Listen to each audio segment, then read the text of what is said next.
Chapitre 1er, troisième partie. Un faux débat entretenu par les Français jusqu'à aujourd'hui. Les Bretons ont eu des rois, tout comme les Français. Comme toutes les nations de la terre, les Bretons ont eu des chefs et des rois, de tout temps, en Grande-Bretagne comme en Armorique. Des historiens mal informés, ou des idéologues informés mais de mauvaise foi, ont prétendu que comme les souverains bretons portaient le titre de duc, dux en latin, alors que les souverains du royaume de France portaient celui de roi, rex en latin, le premier était nécessairement le vassal du second et donc son subordonné. Cette affirmation est fausse de plusieurs manières au moins. Dans l'île de Bretagne et en Irlande de l'Antiquité, les rois et les reines de ces petits royaumes bretons sont désignés sous le nom de ri, orthographe très proche de rex, roi. Un certain nombre de ces rois sont identifiés et connus par leur nom. Au 1er siècle, la reine bretonne Boutika mène la révolte contre l'occupant romain. Elle est aujourd'hui encore une héroïne pour les Anglais, et le serait aussi dans notre Bretagne si la entre guillemets République n'avait pas supprimé notre histoire nationale. Au 6e siècle, alors que la Bretagne armorique est désignée sous le nom de Britannia, le métropolitain de Tours écrit « Les rois bretons ont cessé de se désigner sous le titre de roi. S'ils ont cessé, c'est que jusqu'alors, ils portaient le titre de roi. » Plusieurs rois de la période obscure des 6e, 7e, 8e siècles n'en sont pas moins très explicitement désignés dans les textes francs sous leur titre de rex, c'est-à-dire de roi. Judicaël, qui règne sur la Domnonée, Morvan, qui règne sur le Vantais. À partir de 851, Érispoé, fils de Nominoé, arbore, entre autres titres, celui de roi, tout comme son successeur, Salomon. Le titre de roi se perd à partir du Xe siècle et est remplacé par celui de duc, qui signifie chef. Mais ce dux, par les pouvoirs qu'il exerce, est un véritable roi. Ce qu'il faut bien comprendre, c'est qu'en Bretagne comme ailleurs, ce n'est pas le mot qui désigne le souverain qui importe, ce sont les pouvoirs qu'il exerce d'une manière effective, qui permettent de savoir s'il est ce que les Français désignent selon leur terminologie propre sous le nom de roi. Il y a plus de 6000 langues sur la Terre. Seuls quelques pays dans le monde utilisent le mot roi ou rex pour désigner celui qui, au sommet de la pyramide sociale, exerce les pouvoirs souverains sans que quiconque dans les pays voisins puisse empiéter sur ses prérogatives. Voici quelques-unes de ces appellations pour désigner les rois dans d'autres pays que la France et la Bretagne. King et Queen en Angleterre, König et Königin en Allemagne, Krur en Pologne, Basileus dans la Grèce antique, Essiar ou Tsar en Russie et Bulgarie, Kung en Suède, Kunge en Norvège, Shah en Iran et Malik ou Malek en langue arabe. Ce qu'il faut retenir pour la Bretagne est que le roi ne s'appelle ni Tsar, ni King, ni Krur, ni Basileus, il s'appelle Dux ou Duc. Ce Dux est roi dans son duché, comme le roi est roi dans son royaume, tout comme le souverain de l'Empire est empereur dans son empire. Que les Bretons se rassurent. Ils ont eu des rois, sous le titre de duc, à toutes les époques, jusqu'à l'anéantissement de la Bretagne par François Ier lors de l'annexion de 1532. Les ducs français sont les sujets des rois de France, le duc de Bretagne est roi et ne dépend de personne, sauf de Dieu. Monsieur Mélènec, pourquoi avoir appris dans les écoles aux Bretons qu'ils étaient les sujets des rois de France, alors qu'ils étaient les sujets des ducs et duchesses de Bretagne, qui étaient leurs seuls véritables souverains? Eh bien, la réponse est d'une extrême simplicité. Le professeur Contamine, qui était un éminent médiéviste que j'ai connu il y a 20 ans, s'était beaucoup intéressé, lui, parisien, à l'histoire de Bretagne. Et il disait ceci: on ne comprendra rien si on ne réétudie pas dans son entier les rapports de la Bretagne et de la France. Toute la réponse est là-dedans. Nous allons donc voir quelques étapes, elles sont d'ailleurs très simples et très faciles à comprendre, mais si l'on n'explique pas la genèse et la manière dont les relations entre les Bretons et les Français se sont passées, puis les Bretons et les Français, on ne pourra pas répondre à votre question. Très bien. Jusqu'au IIIe siècle, les Bretons sont dans le sud de l'Angleterre actuelle, qui s'appelle d'ailleurs l'île de Bretagne. On pense qu'ils sont arrivés là à quelques siècles près, au 5e siècle avant Jésus-Christ. Vous savez aussi, par la guerre des Gaules, ce petit livre qui est passionnant à lire, que Jules César a consacré à la description du peuple breton au moins une centaine de pages. Donc on est très bien renseigné, ce ne sont pas des légendes, il y a Jules César, mais il y a eu d'autres auteurs, et depuis, il y a eu l'archéologie, les recherches de toute nature qui démontrent que nous sommes un peuple antique, et non pas un peuple créé, comme le disaient Minois et quelques très mauvais historiens bretons. Nous ne sommes pas nés des élucubrations des folkloristes du 19e siècle. Nous sommes une nation antique et probablement l'une des plus anciennes d'Europe. Dès la présence des Romains dans l'île de Bretagne, nous avons des rois. Et ça, on l'ignore. On en a identifié au moins une dizaine. À l'époque, comme tous les autres peuples, les Bretons sont divisés en petits royaumes dans le sud de l'Angleterre, mais chaque petit royaume a son roi. Et la terminologie de l'époque, si j'en crois les spécialistes de ce temps, le roi s'appelle Ri, R-I. Vous voyez que les terminologies sont très proches avec Rex, qui est la terminologie latine, et puis roi, R-O-I, les rois actuels. L'une de ces reines, qui s'appelle Boudica, et je vous invite, ceux qui nous écoutent, à aller dans Internet, cela va vous intéresser. Boudica est une reine qui, au 1er siècle après Jésus-Christ, dirige la révolte contre les Romains. Boudica est une héroïne des Anglais. Si vous allez à Londres, vous verrez ses statues. Boudica est pour nous aussi une grande héroïne bretonne. Passons rapidement les étapes.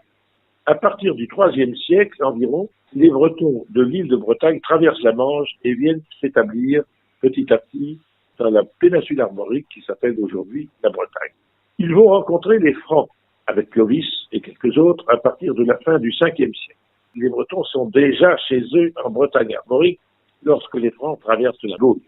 Ils vont se rencontrer dans les environs de Rennes et de Nantes et d'emblée ça se passe très mal.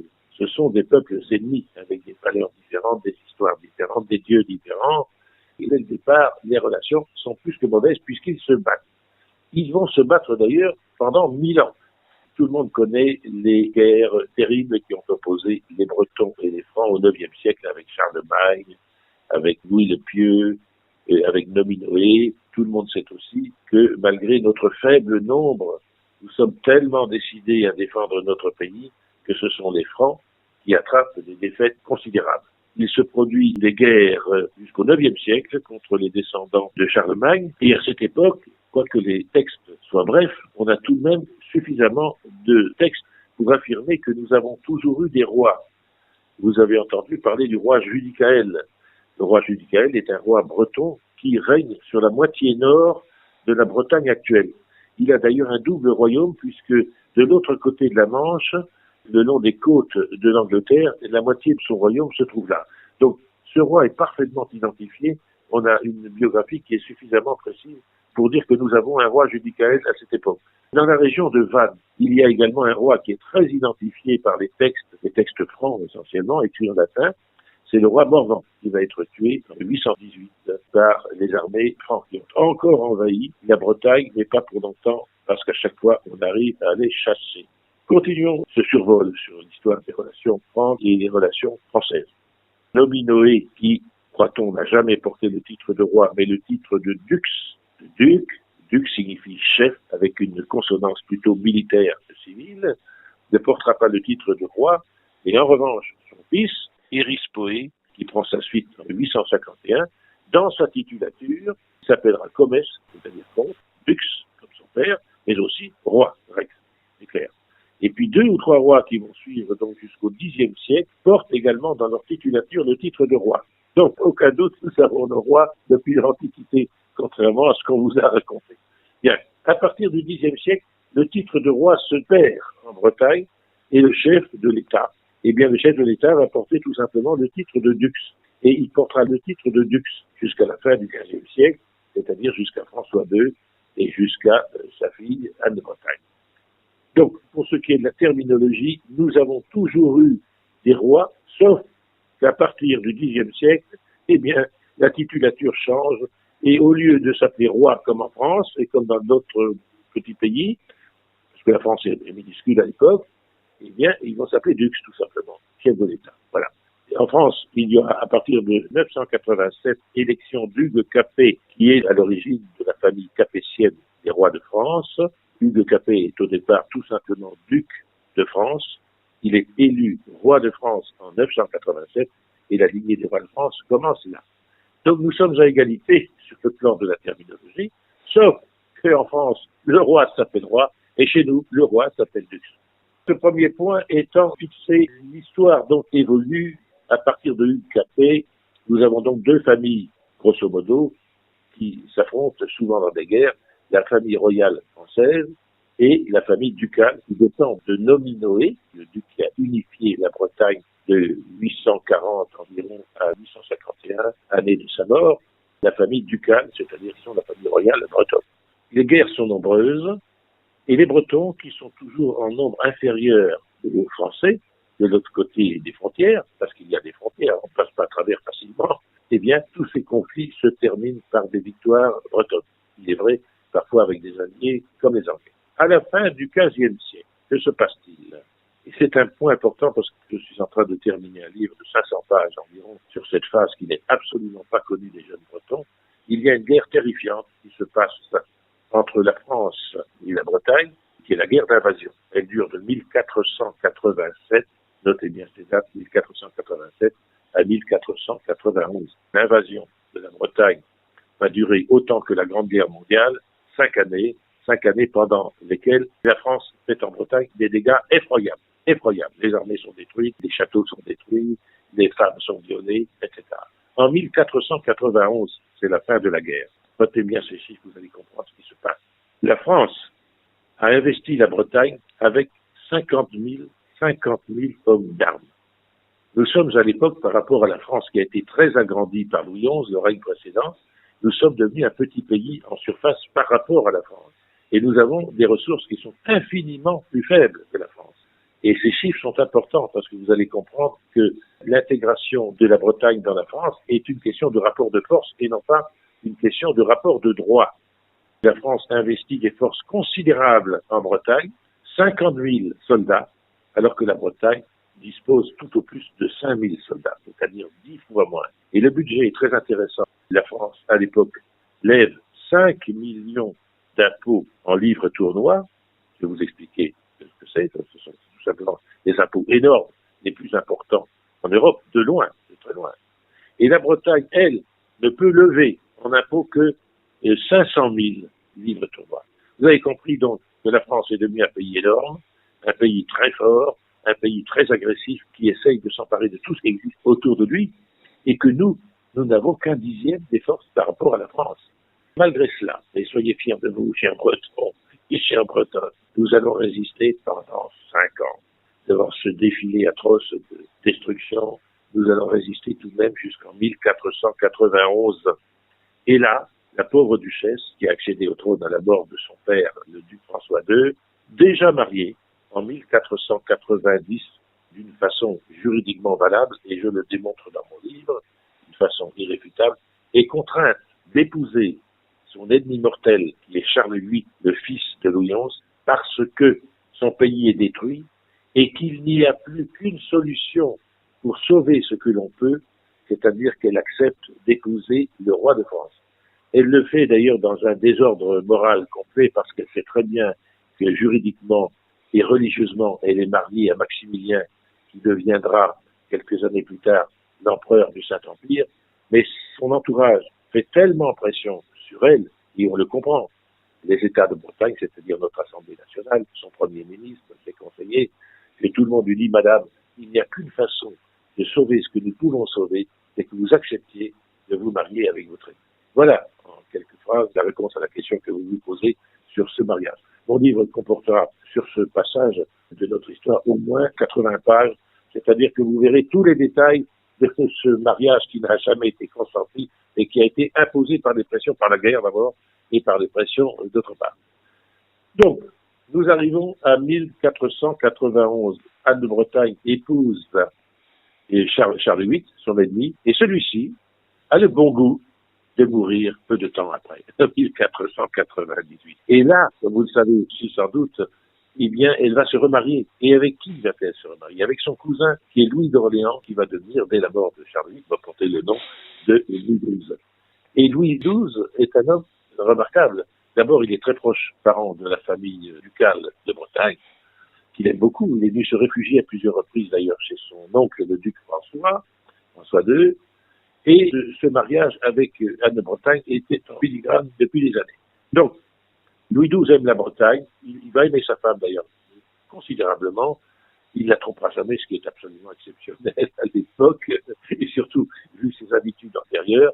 Et il va restituer à la Bretagne ses pouvoirs. C'est-à-dire la Bretagne, et là, c'est là que nous avons une héroïne absolument qui mérite notre admiration jusqu'à la fin des temps. Anne de Bretagne, veuve de Charles VIII, va négocier avec son cousin, le roi Louis XII, l'indépendance de la Bretagne. Et elle va l'obtenir, parce qu'elle va redevenir duchesse en titre de 1499, l'année du mariage avec Louis XII, jusqu'à sa mort, 1514. Voilà. Donc, voilà une nouvelle étape. La Bretagne est à nouveau indépendante après avoir été réduite en esclavage sous Charles VIII de 1491, vous l'avez compris, à sa mort 1498. Et là se produit une chose dramatique pour nous, c'est que François Ier, plus ou moins le neveu de Louis XII, monte sur le trône de France et s'empare de la Bretagne. C'est-à-dire qu'il met ses hommes partout, dans les armées, à la tête des villes, à la tête des finances. Et en 1532 se produit ce drame absolu pour nous. La Bretagne est annexée. J'ai fait des émissions là-dessus, on y reviendra parce que c'est très important. La Bretagne n'a pas signé de traité en 1532. La Bretagne a été corrompue par l'achat de certains grands seigneurs bretons et surtout par le remplacement dans les postes importants des fonctionnaires, des officiers bretons par des officiers français et surtout par l'arrivée des troupes françaises, 12 000 je crois, soldats, en tout cas il y a 12 000 chevaux, donc on suppose qu'il y a 12 000 soldats qui entourent la ville de Vannes au début du mois d'août 1532. Et cette année est pour nous une année de deuil, parce que nous entrons dans une autre phase, qui est la phase de la soumission à la monarchie française. La monarchie française est une monarchie ennemie. Mais malgré tout, vous savez que le roi de France se croit le père de ses sujets. Donc les relations avec le roi de France ne sont pas bonnes, certes, mais le roi de France n'est pas du tout un tyran, contrairement à ce qu'on vous a appris à l'école. C'est un homme qui essaye, en tout cas pour la plupart des rois de France, ces gens essayent de gouverner comme ils le peuvent. Donc, ce n'est pas une tyrannie qui va entièrement régner sur la Bretagne, de 1532 à 1789, c'est une monarchie relativement tempérée. Parce que la Bretagne a sauvegardé en 1532 deux institutions principales qui sont l'Assemblée nationale, qui porte pas ce nom à l'époque, ça s'appelle État de Bretagne, et deuxièmement, le Parlement, qui est la Cour de justice suprême. Or, ces deux institutions, les États de Bretagne et le Parlement de Bretagne, vont s'opposer pendant tout le temps de la monarchie française à la France, et avec une férocité rare. Cette phase de monarchie française ne s'est pas bien passée du tout, mais les Français ont tout de même été relativement, non pas pondérés, mais compréhensifs. Ils ont laissé les Bretons exprimer leurs doléances, c'est-à-dire leurs plaintes au fil des années, et Dieu sait s'il y en a une, c'était quotidien pratiquement, et aussi ils ont laissé les Bretons, premièrement, voter leurs impôts. Bien sûr, il y a eu des pressions du côté des rois de France, parce que leur problème, c'est d'extraire de l'argent le plus possible de la Bretagne. Ça n'a pas changé d'ailleurs, ne croyez pas que les choses soient différentes. Et deuxièmement, ils ont le droit de s'opposer aux lois françaises que le roi de France veut imposer en Bretagne. Et croyez-moi, j'ai lu toutes les archives pendant des années et des années, croyez-moi que la lutte a été dure et que très souvent, les Bretons, avec leur obstination, ont remporté la victoire sur les Français tout en étant obligés de rester sous l'obédience de ces rois. En tout cas, les rois de France ont souvent baissé le pavillon devant les Bretons qui ne s'inclinent pas. En ce temps-là, on n'allait pas solliciter d'un président de la République d'être ministre de ceci et cela. On se battait contre la France et juridiquement, puisqu'on n'avait plus d'armée, on obtenait la victoire. Et ça a duré jusqu'à 1789.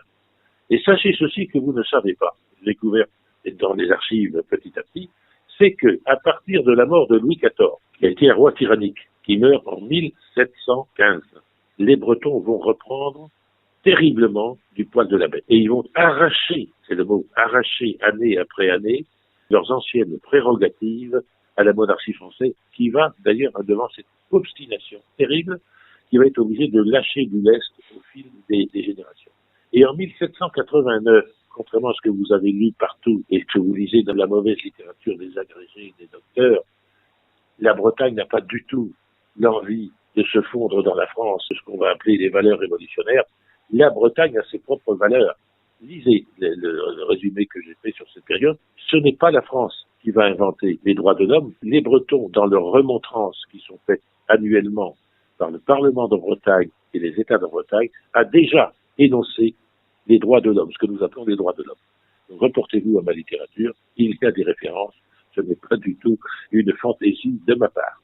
En matière de respect de la personne humaine, nous précédons indiscutablement les Français, non pas seulement au cours du XVIIIe siècle, avant la fameuse révolution de 1789, mais c'est le moment de glisser ici à nouveau cette valeur, cette chose fondamentale, c'est que chez les Bretons, je pèse mes mots, depuis l'Antiquité, nous connaissons l'égalité de l'homme et de la femme. Ils ont les mêmes droits. Et vous, Bretons qui m'écoutez, vous savez très bien qui commande dans votre ménage. Ça n'est pas vous. Voilà 2000 ans que vos femmes commandent leur mari chez nous. Mais c'est très bien. Ça marche très bien. Et voilà pourquoi nous avons été très bien gouvernés, parce que les femmes ont toujours eu beaucoup d'importance chez nous. La France, en 2018, n'a pas encore réussi à établir l'égalité de l'homme et de la femme, au point qu'ils sont obligés de nommer, gouvernement après gouvernement, des ministres des droits de la femme sans y arriver. Vous voyez la différence, c'est que notre civilisation, depuis l'Antiquité, est très évoluée et que les Français, eh bien, sont encore très en retard sur de nombreux points. D'ailleurs, vous le constatez tous les jours.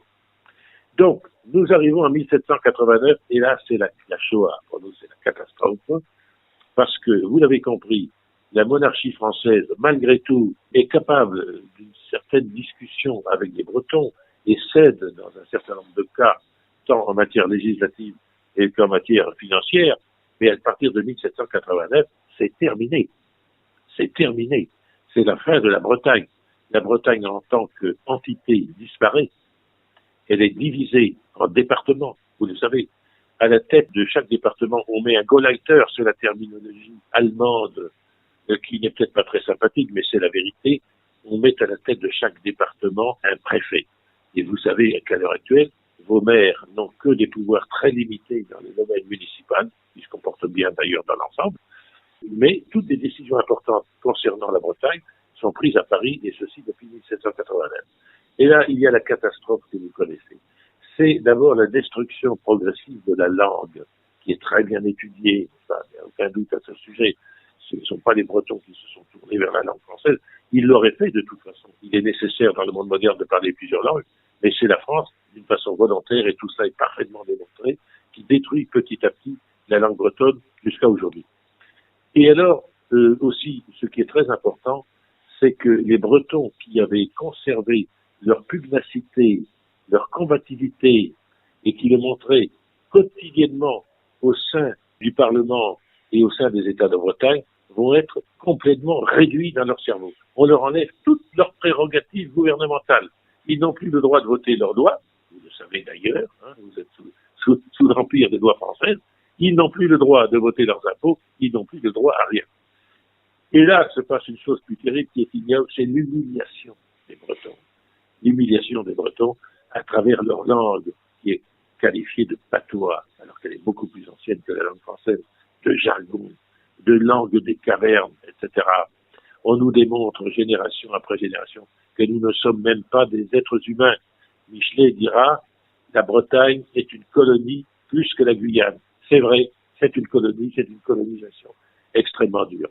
Et petit à petit, à force d'avoir le cerveau écrasé, va se développer un sentiment que moi j'ai bien connu parce que je suis beaucoup plus âgé que vous qui m'écoutez, et bien que j'ai connu dans mon enfance, c'est la honte de soi.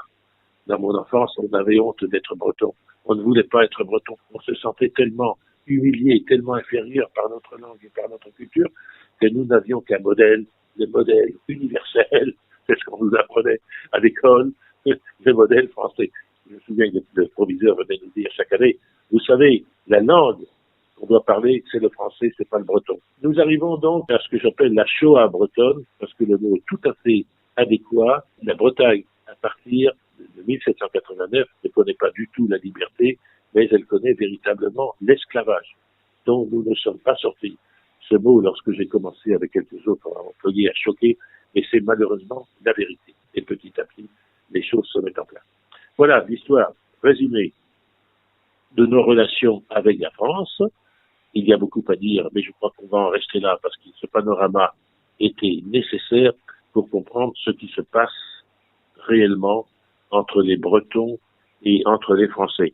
La France, par la force, par l'humiliation, par l'achat des consciences, par le contrôle de toutes les carrières, a petit à petit assimilé ce pays au point que certains Bretons, c'est incroyable mais c'est ainsi, se croient encore français.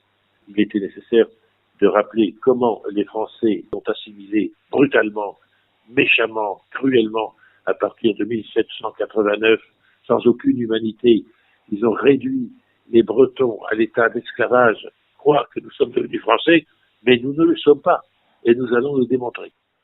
Notre enseignement scolaire a donc été un outil d'assimilation en charge de nous faire ignorer notre pays et notre identité.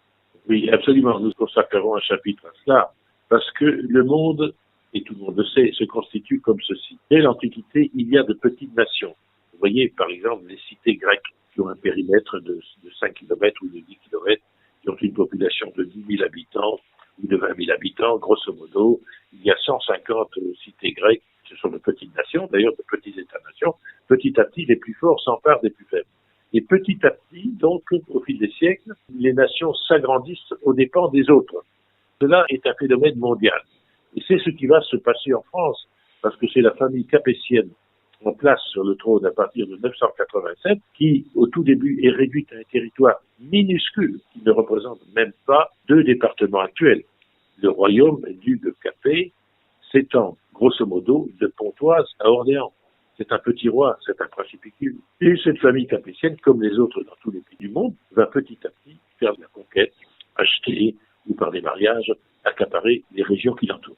Sachez que jusqu'à Louis XI, 1450 à peu près, la Bretagne est tellement étrangère à la France que nous n'avons pas de frontières communes. Entre la France et la Bretagne, il y a d'autres principautés. Il y a le Maine, le comté du Maine, il y a le duché d'Anjou, etc. Nous avons de petites frontières au niveau de la partie ouest de la Normandie et de la partie nord de l'Anjou. Et quand Louis XI, par des procédés ignobles, accapare l'Anjou, qui appartient à son proche parent, et le Maine, il dit au duc de Bretagne, eh bien, nous voilà voisins maintenant. Vous comprenez? Oui. Je vous avoue que nous n'avons même pas de frontières communes avec ce pays qui se prétend être maître de tout l'Hexagone. À partir du moment où un pays s'est emparé d'un autre, eh bien, il va prendre possession de tout, de son économie, de son armée, de sa marine, et aussi des têtes. C'est-à-dire qu'il va passer le fer à repasser sur les gens qui jusqu'alors étaient indépendants et avaient leur fierté nationale, et il va en faire des sujets soumis.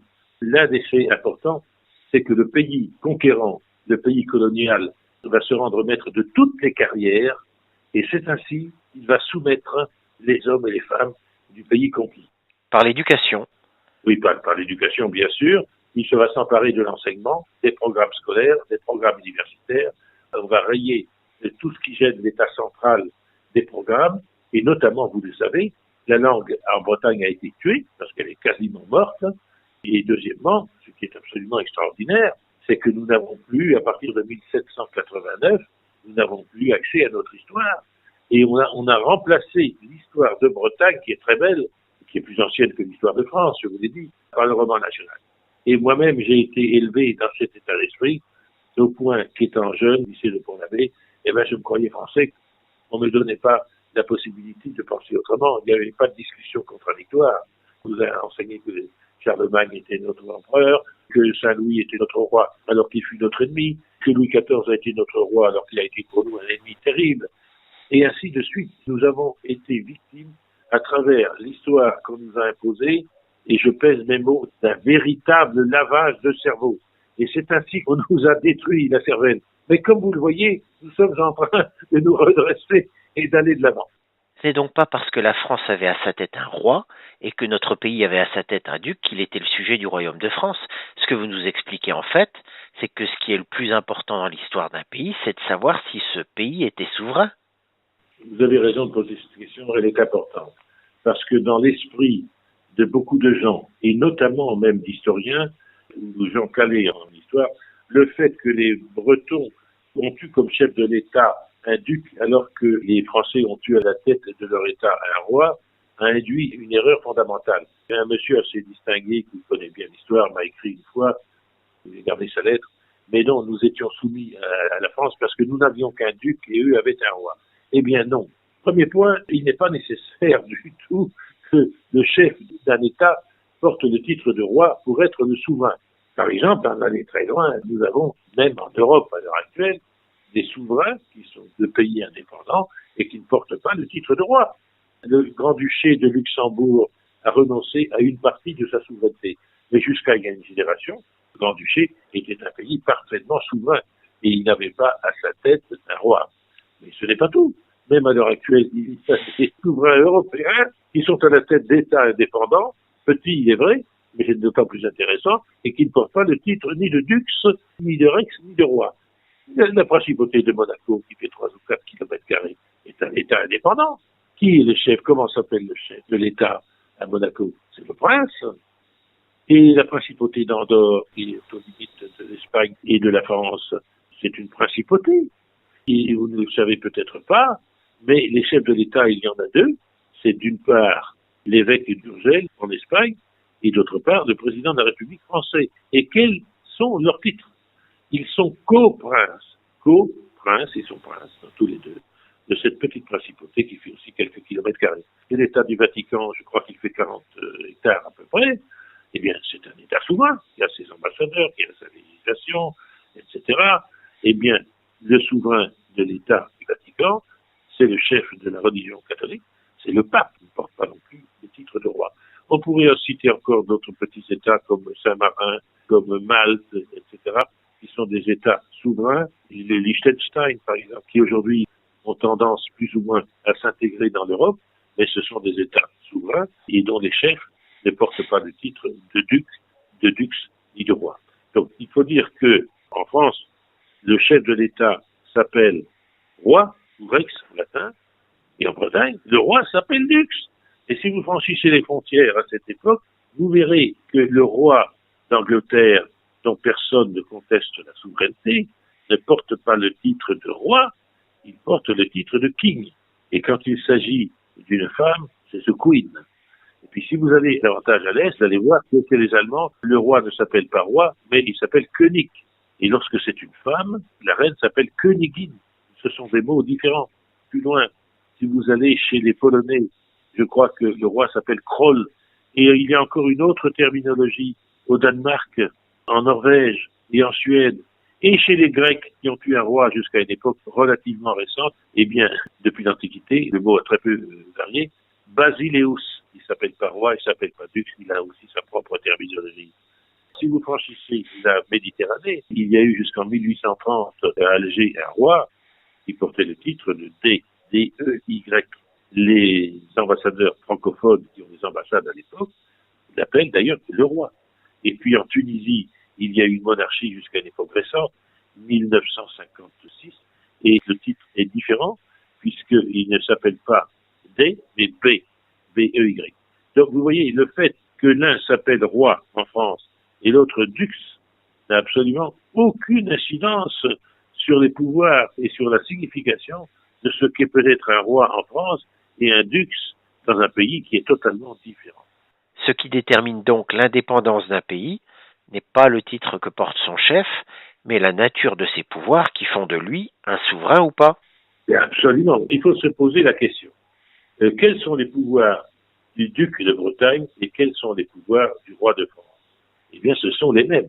Premièrement, le duc de Bretagne monte sur le trône par les lois constitutionnelles du duché d'une manière totalement autonome. Il n'a l'autorisation à demander ni à son voisin, le roi d'Angleterre, ni à son voisin, le roi de France. c'est une dynastie totalement autonome qui détient ses droits souverains de par la Constitution, l'usage constitutionnel de Bretagne. D'autre part, le duc de Bretagne possède exactement les mêmes pouvoirs souverains que le roi de France. Il est le chef de l'État, il est au sommet de l'État breton, il n'y a personne au-dessus de lui, personne ne peut lui donner d'ordre, et certainement pas son ennemi, le roi de France. Il est chef de son gouvernement. Il est vrai qu'il est aidé dans sa tâche par un chancelier, car nous avons un Premier ministre. Il est chef de son armée. Dans certaines occasions, il se porte lui-même à la tête de ses armées, mais il est aidé de la même façon que le roi de France a un connétable, c'est-à-dire un chef des armées. La Bretagne a aussi un chef des armées qui s'appelle le maréchal de Bretagne. Nous avons aussi un chef de notre marine qui s'appelle l'amiral de Bretagne.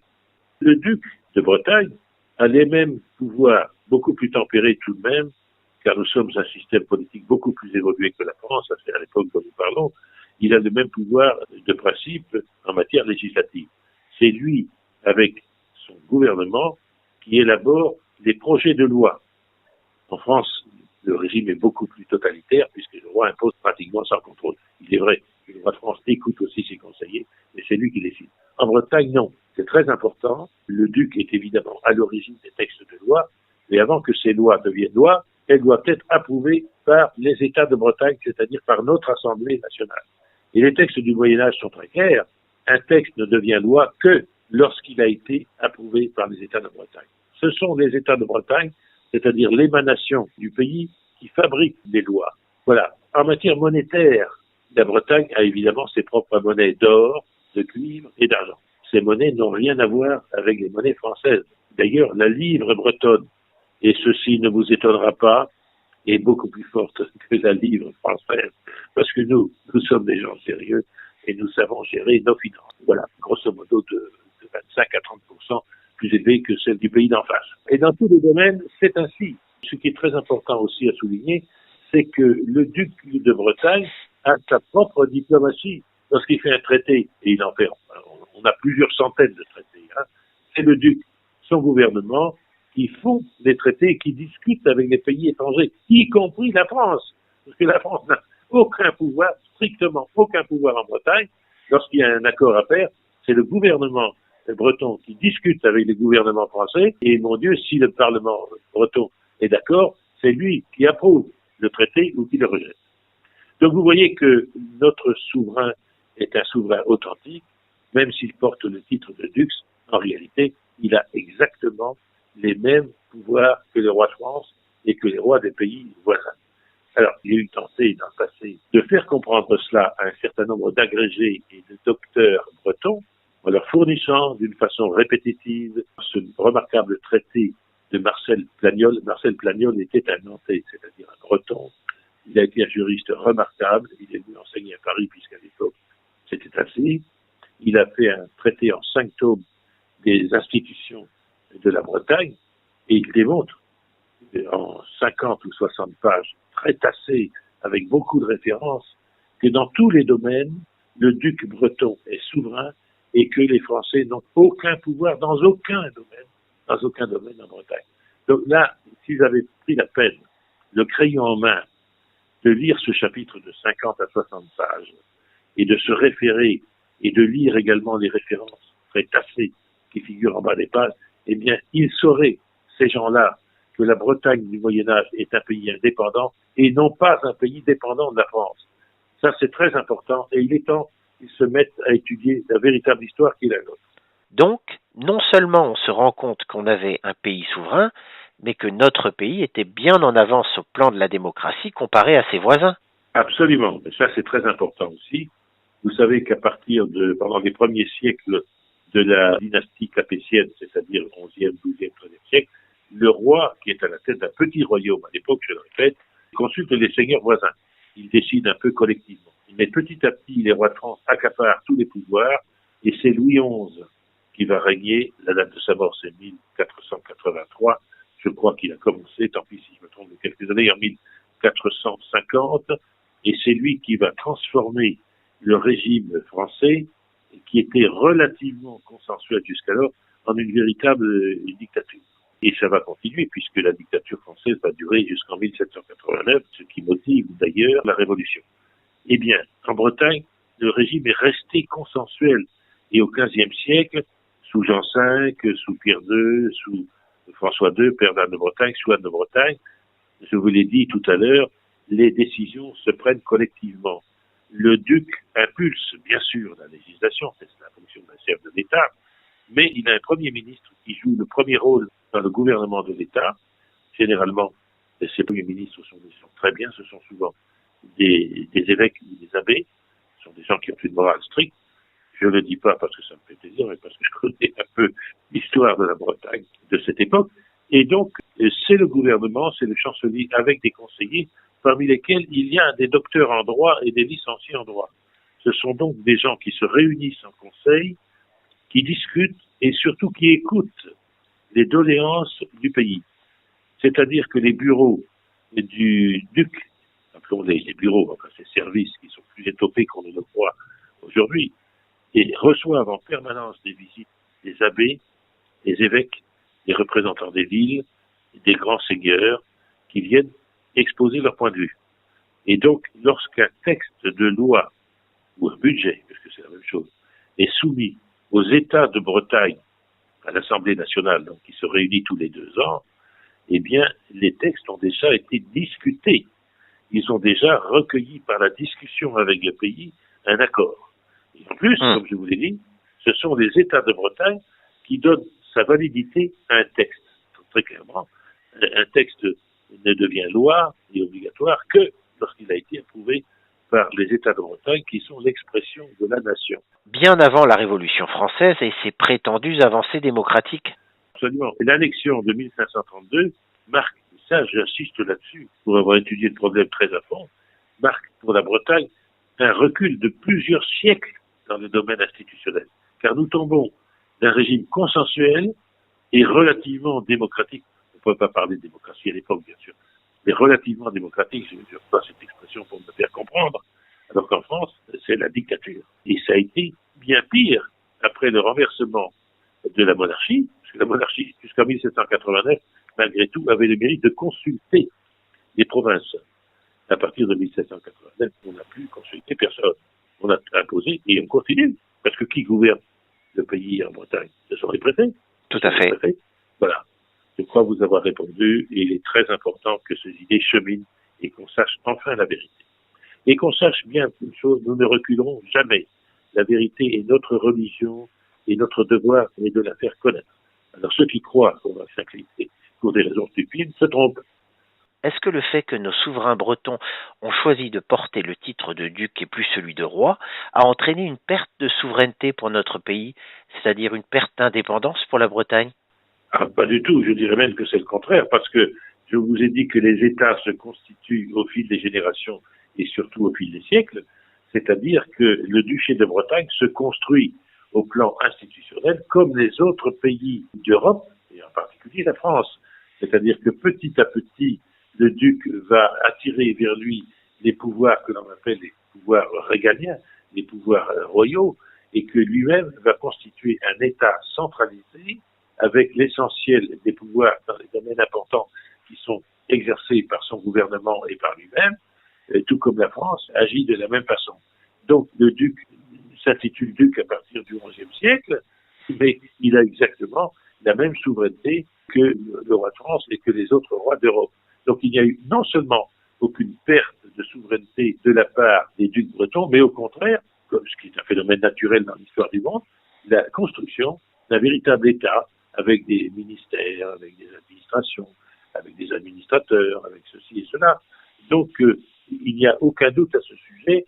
Le fait que le souverain breton se soit appelé duc n'a absolument entraîné aucune perte de souveraineté, au contraire, puisque ce sont les ducs, en particulier Jean V, Pierre II, etc., qui ont construit l'État breton, et aussi, ce qu'on ignore, parce qu'il a une mauvaise image, et c'est à tort, François II, père d'Anne de Bretagne, a également beaucoup contribué à la construction et au renforcement de l'État breton. Il faut dire ici un petit mot, parce que nous y reviendrons peut-être, le personnage mérite d'être commenté. François II était un brave homme. Voilà, il avait une très belle morale, bon, il aimait beaucoup les plaisirs. Il n'est pas le seul. Il aimait beaucoup les femmes en particulier. Il a trompé abondamment sa femme légitime. Mais il faut savoir qu'il a eu un rôle très positif parce que, n'étant pas compétent dans le domaine politique, eh bien, ce sont ses premiers ministres qui ont gouverné à sa place. Et mieux vaut un bon premier ministre qu'un chef de l'État qui gouverne à tort et à travers. Nous aurons l'occasion de revenir sur les acquis de la Bretagne dans le domaine législatif, monétaire, diplomatique, etc. sous François II, et vous verrez que non seulement, même si le chef de l'État, François II, a été un peu faible sur le plan intellectuel, son premier ministre et ses ministres ont fait un travail formidable. Il y a eu des acquis, ce règne a duré 30 ans, des acquis qui sont exceptionnels. Et je le dis, parce que c'est la vérité, le règne de François II, même si François II n'a pas eu une intelligence très brillante, a été un grand règne. De même que, on peut faire une comparaison avec la France, puisque tout le monde sait cela, sous Louis XIII, le roi était très défaillant. C'était un brave homme, très religieux, il allait à la messe tous les jours, mais c'était un peu une nullité dans le domaine politique. Mais il a eu la chance d'avoir un grand premier ministre qui s'appelle Richelieu.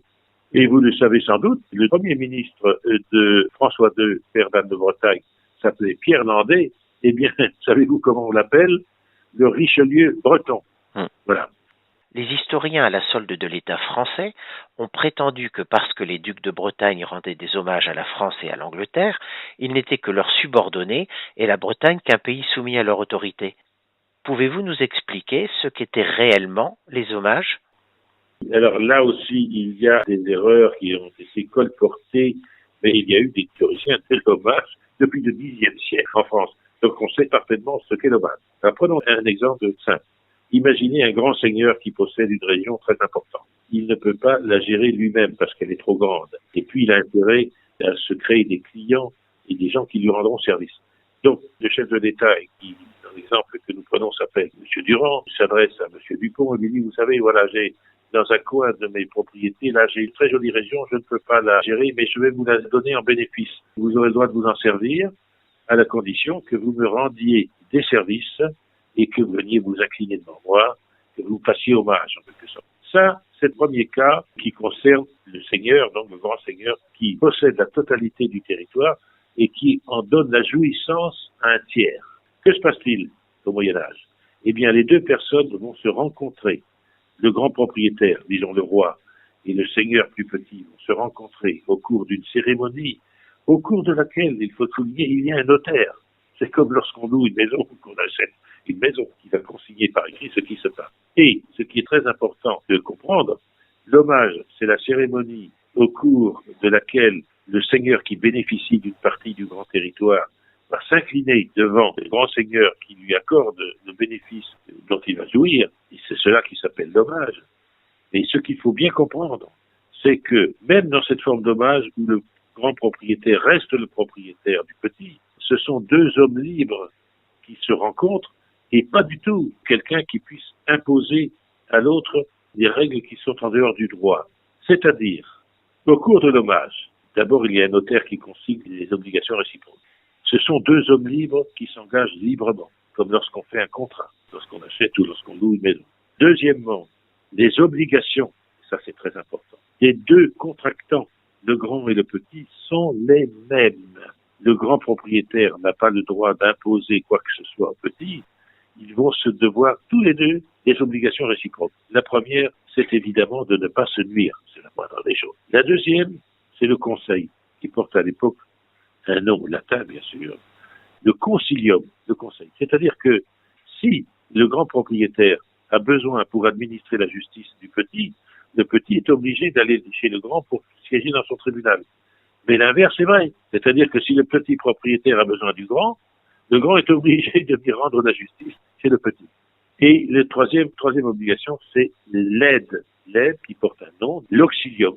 Ils se doivent une aide réciproque. C'est-à-dire, par exemple, que si l'un est menacé par la guerre par un voisin, eh bien l'autre est obligé de venir à son secours. Donc j'ai bien situé les choses. C'est que la cérémonie de l'hommage met en présence deux hommes libres et qui ont des obligations réciproques identiques. C'est ce que les juristes appellent un contrat synalagmatique, c'est un terme un peu compliqué, mais il est employé par les juristes médiévaux, c'est-à-dire dans lequel syn veut dire ensemble, synalagmatique veut dire qu'ils ont les mêmes obligations. Sachez qu'il y a au moins une douzaine d'ouvrages détaillés sur les hommages et qu'il est tout de même lamentable qu'on attende 2018 suite, pour qu'on stimule quelques historiens à aller les lire. Je vous donnerai au moins une référence, il faut que les historiens aient lu ce petit livre de 300 pages tout de même, que je conseille particulièrement parce qu'il fait référence. Il est de Ganshof, j'appelle G-A-N-S-H-O-F, et il porte le titre « Qu'est-ce que la féodalité ?» Donc 300 pages à lire très attentivement, parce que ça dit exactement, en délayant ce que je viens de vous dire, et surtout, intéressant parce qu'il y a des formules d'hommage, dans lesquelles les gens qui prêtent hommage disent ce que je viens de dire, c'est-à-dire je vous promets de vous aider, je vous promets de ne pas vous nuire, etc., etc. Voilà, donc il faut avoir ce petit livre. Il y en a au moins une douzaine d'autres, mais comme je sais que personne n'ira voir le dire aux autres, je me limite à celui-ci, qui est fort bien écrit et qui en est à sa 10e édition, ce qui veut dire que ce livre s'est imposé. Il est écrit par un historien et un juriste de très grande qualité. Voilà, je l'ai signalé d'ailleurs au professeur Minois, Georges Minois, qui a écrit ce gros pamphlet sur Anne de Bretagne il y a une quinzaine d'années. J'avais encore des illusions, je pensais que le dialogue était possible. Je lui ai dit, écoutez, cher monsieur, achetez tout de même ce petit livre. Il y a tout de même des écrits sur ce qu'est l'hommage, parce qu'il écrit ceci, lui. Les ducs de Bretagne sont bien les sujets des rois de France, parce que depuis des générations, ils leur prêtent hommage. Voilà, un agrégé et un docteur, ce que ça peut pondre en Bretagne. Lisez-le d'un bout à l'autre avec votre crayon en main, et vous allez apprendre enfin ce que c'est qu'un hommage. Il est temps qu'un docteur et qu'un agrégé sachent ce qu'est un hommage, et que l'hommage que prêtaient les ducs de Bretagne au roi de France n'était pas du tout des actes de soumission, mais c'était tout simplement une sorte de contrat que l'on fait devant notaire. Voilà. Vous avez écrit, je crois, M. Mélènec, un article à ce sujet qu'on peut trouver sur Internet qui explique clairement et en détail ce qu'étaient les hommages. Absolument, j'y ai passé beaucoup de temps parce que le problème en France était clair depuis longtemps. Et moi, je suis juriste depuis 1961. C'est l'année où je me suis inscrit à la faculté de droit alors que j'étais déjà étudiant en médecine. Mais déjà à l'époque, à la faculté de droit, parce que ces problèmes sont des problèmes juridiques, pas seulement historiques, eh bien moi je savais ce qu'était un hommage, parce qu'il y a d'excellents manuels dans lesquels j'ai travaillé dès cette époque. Mais en Bretagne, ça n'a jamais été enseigné, de sorte qu'on n'a jamais su qu'était la signification de l'hommage du duc de Bretagne. Et je me souviens que le professeur Contamine, qui était un grand médiéviste à la Sorbonne, écrivait ceci dans un congrès. Il est venu maintes fois en Bretagne, il a fait de très beaux articles, en disant « Il est temps que l'on reprenne le problème de l'hommage parce qu'il n'est toujours pas clair ». Voilà. Eh bien, si vous lisez l'article de Louis Mélènec, facile à trouver dans Internet, l'hommage des ducs de Bretagne, il y a 2 articles d'ailleurs, l'hommage des ducs de Bretagne au roi de France, et il y a un sous-titre amusant, ou je t'aime, moi non plus. Voilà. Alors lisez-les parce que je crois que là, pour moi, ce sont des réflexions qui sont quand même étalées sur des années, parce que j'ai trouvé un tel embrouillamini qu'il a fallu que j'y vois clair moi-même. Voilà. Mais ça vaut la peine d'être lu parce qu'enfin, ça va vous permettre de mettre des idées en place. Est-ce que des rois de France ont également rendu hommage à d'autres pays? Oui, alors absolument. Je vous ai dit que la monarchie capétienne débute en 987. Le duc de France, Hugues Capet, est élu le roi de France et son royaume va se constituer, je vous l'ai dit aussi, petit à petit, par l'annexion de provinces de plus en plus nombreuses autour de la région parisienne. Bien. Pendant 2 ou 3 siècles, le roi de France va gouverner d'une façon consensuelle, c'est-à-dire qu'il a des seigneurs qui dépendent de lui et qui constituent son conseil. Donc il décide ensemble. Et à cette époque, le roi de France reçoit aussi, en bénéfice, des seigneuries plus petites que la sienne, qui sont pas loin de la région parisienne, et pendant 1 siècle ou 2, peut-être 3, je ne peux plus me souvenir, je préfère, le roi de France va prêter hommage aux propriétaires de ces petites seigneuries, qui peuvent être un évêque, qui peuvent être un comte, qui peuvent être un duc. Donc pendant quelque temps, le roi de France va prêter hommage lui-même. Et puis, il devient de plus en plus important, et il va faire en sorte, comme tous les gens qui sont importants, il va accaparer à lui des prérogatives et des pouvoirs. Au bout d'un temps, il va réussir à se dégager de la cérémonie de l'hommage, et il ne le prêtera plus, si ce n'est par exception. Donc, l'hommage va tout de même durer, dans certains cas, jusqu'au XVIe siècle. Il faut savoir, par exemple, que l'empereur du Saint-Empire, Maximilien, vous connaissez son nom puisqu'il a été le premier mari d'Anne de Bretagne, Maximilien, pour certaines de ses seigneuries situées dans le royaume de France, prête hommage à François Ier, qui en tire un argument en disant « Vous voyez, il est mon vassal. » Je n'en ai pas un vassal. C'est le premier prince de la chrétienté. L'empereur, au plan honorifique, passe avant le roi de France. Mais aussi, il y a une chose qui nous intéresse de plus près, concerne Louis XII, qui a été le 3e et dernier mari des dames de Bretagne. Louis XII, vous savez, a envahi l'Italie à plusieurs reprises, il se prétendait, à tort ou à raison, propriétaire du duché de Milan.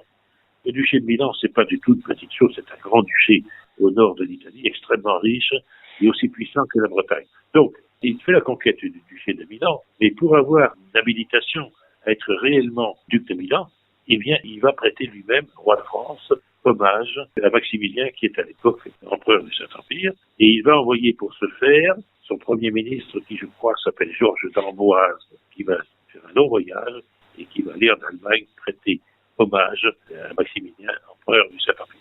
Et ce qui est intéressant, c'est qu'on a la formule, on a la date, on a le lieu où cet hommage a été prêté, et on a également le texte de la prestation d'hommage qui fait une bonne page et qui est très clair et qui confirme ce que je vous dis. C'est un hommage. Donc les rois de France aussi ont prêté hommage. Il y a d'autres exemples. Je n'ai pas creusé ce point-là, mais il n'y a aucun doute que les rois de France aussi ont prêté hommage, de plus en plus rarement à la fin, mais cela a bien existé aussi.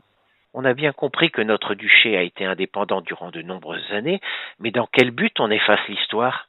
Vous savez, le phénomène est mondial. Il ne concerne pas seulement les relations de la France et de la Bretagne. Vous savez que lorsqu'un pays plus puissant s'empare d'un pays moins puissant, il va tout faire pour réduire ce pays. C'est-à-dire qu'il va supprimer son gouvernement et sa dynastie. Ça a été le cas, puisque notre dernière duchesse régnante a été Anne de Bretagne. Il va supprimer ses institutions. Ça a été le cas pour nous, puisqu'on a supprimé notre chancelier. Nous n'avions plus de Premier ministre après l'annexion. Il va essayer d'imposer, et réussira s'il est très fort, des lois. Il va imposer sa fiscalité, etc., etc. Donc, à partir du moment où un puissant s'empare d'un faible, il va faire en sorte que ce faible soit effacé dans toutes les directions. Et petit à petit, il va tellement l'assimiler, ce que nous avons été, puisque vous l'avez compris, nous avons été victimes d'un lavage de cerveau, eh bien, petit à petit, l'État puissant va grignoter tous les pouvoirs et toutes les prérogatives au point, comme en Bretagne, détruire la langue et même détruire l'histoire. Et ça a été mon cas, c'est le cas de mon père et de mon grand-père. Nous n'avions pas le droit de nous croire bretons puisque nous étions des ploucs. On nous avait tellement humiliés à partir de 1789 que dans nos têtes, nous étions convaincus d'être des ploucs. On nous avait tellement lavé le cerveau que nous étions convaincus d'être des Français, alors que nous ne le sommes pas. Voilà pourquoi, donc, petit à petit, les historiens bretons ont été contaminés par cela, parce qu'ils ont la même éducation dans leur enfance que moi, et pour soigner leur carrière, ils ont dû s'incliner devant le pouvoir. Imaginez que quelqu'un comme moi ait postulé l'agrégation en histoire, ou le doctorat en histoire, jamais on n'aurait nommé quelqu'un comme moi, parce que je dis la vérité. Donc il faut avoir le dos courbé devant le puissant pour faire carrière en Bretagne. Et c'est vrai dans tous les domaines, puisque hélas, nous avons, paraît-il, quelques ministres bretons dans le gouvernement français. C'est vous dire à quel point on est tombé. On nous a fait croire que nous n'avons jamais été pays simplement pour que nous restions esclaves. Oui, à partir du moment où on devient esclave ou soumis d'un autre pays, le pays le plus puissant va s'emparer de toutes les richesses du pays qui est soumis. Et nous-mêmes, nous avions la deuxième flotte européenne après l'Angleterre lorsque nous avons été annexés. Eh bien, la France s'est emparée de notre flotte et elle a conquis son espace colonial avec nos marins. Elle a évidemment fait peser sur nous des impôts de plus en plus lourds. Et vous savez qu'à l'heure actuelle, nous faisons partie des pays les plus imposés dans le monde, plus de 50% du PIB. Et puis ensuite, les armées, puisque les rois de France étaient en guerre tout le temps. Et par conséquent, ils puisaient très largement dans les populations bretonnes pour aller combattre dans des guerres qui n'étaient pas les leurs. Et notamment, vous savez qu'en 1914-1918, nous avons perdu 200 000 jeunes qui étaient la force vive du pays et qui est une saignée dont on ne guérira jamais. Et dans tous les domaines, ça a été pareil. Le pays qui soumet les autres, eh bien, s'enrichit aux dépens des pays soumis. C'est la colonisation. Nous sommes une colonie, mais nous avons vécu ce régime colonial pendant des siècles et nous y sommes encore. Merci, Monsieur Mélenec.